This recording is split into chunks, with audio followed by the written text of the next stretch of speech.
有團體舉辦做一日義工嘅活動，喺澳門各區進行咗20項義工服務，希望普及義工活動，有超過1000名嘅市民參與。吳振廷報道。炎炎夏日唔一定要匿喺屋企嘆冷氣，有團體就舉辦咗做一日義工嘅活動，希望青少年可以善用暑假嘅時間。呢個活動已經舉辦咗第10年啦，今年有超過1000名嘅市民參加。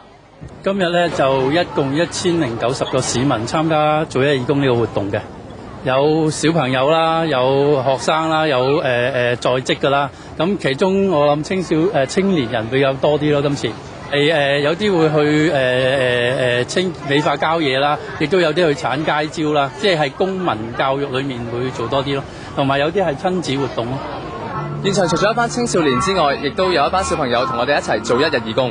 先踩完街招，跟住就喺呢度咧練習完，跟住去跳舞咯。有呢類型活動會唔會真係參加多啲啊？如果多啲就參加多啲。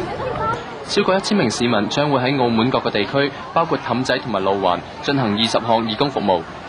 佢哋會探訪老人院、精神病康復者、清潔街道同埋進行一啲親子活動。